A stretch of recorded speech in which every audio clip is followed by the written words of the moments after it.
জুলাই গণঅভ্যুত্থানে হত্যাকাণ্ড ও গুমের ঘটনায় জড়িত থাকার অভিযোগে শেখ হাসিনা সহ ৯৭ জনের পাসপোর্ট বাতিল করেছে সরকার। এর মধ্যে গুমের সঙ্গে জড়িত ২২ জন, বাকি ৭৫ জন জুলাই হত্যাকাণ্ডের। মঙ্গলবার ব্রিফিংয়ে প্রধান উপদেষ্টার প্রেস উইং আরও জানান, ট্রাভেল ডকুমেন্ট নিয়ে ভারতে আছেন শেখ হাসিনা।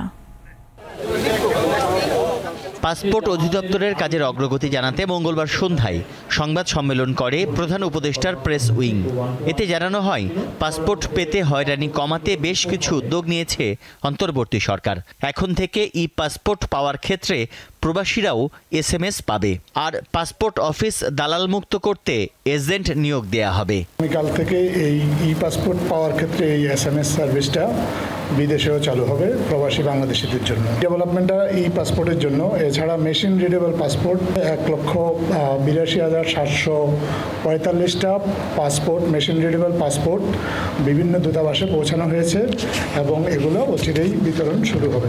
তিনি বলেন, সাবেক প্রধানমন্ত্রী শেখ হাসিনা সহ ৯৭ জনের পাসপোর্ট বাতিল হয়েছে জুলাই গণঅভ্যুত্থানে হত্যাকাণ্ড ও গুমের ঘটনায় জড়িত থাকার অভিযোগে। শেখ হাসিনার পাসপোর্ট বাতিলের বিষয়টি ভারত জানে বলেও জানান তিনি। গুমের সাথে সম্পৃক্ত এরকম অভিযোগে পাসপোর্ট বাতিল করা হয়েছে ২২ জনের এবং জুলাই হত্যাকাণ্ডের সাথে সম্পৃক্ত বা জুলাই হত্যাকাণ্ডের দায়ে অভিযুক্ত এমন ৭৫ জনের পাসপোর্ট বাতিল করা হয়েছে। এর মধ্যে আমাদের সাবেক প্রধানমন্ত্রী শেখ হাসিনাও রয়েছেন। এটা ভারত সরকারও জানে এবং ভারত সরকার থেকে কিন্তু ইতিমধ্যে বলা হয়েছে যে ওনাকে ট্রাভেল ডকুমেন্ট ইস্যু করা হয়েছে। প্রেস সচিব জানান, রাজনৈতিক দলগুলো বেশি সংস্কার না চাইলে আগামী ডিসেম্বরের মধ্যে নির্বাচন, আর বেশি সংস্কার চাইলে ৬ মাস বেশি সময় লাগবে।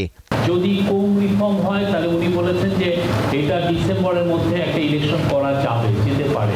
তারা আরো বেশি রিফর্ম চান, সেক্ষেত্রে এটা আরো ৬ মাস লাগবে আর কি।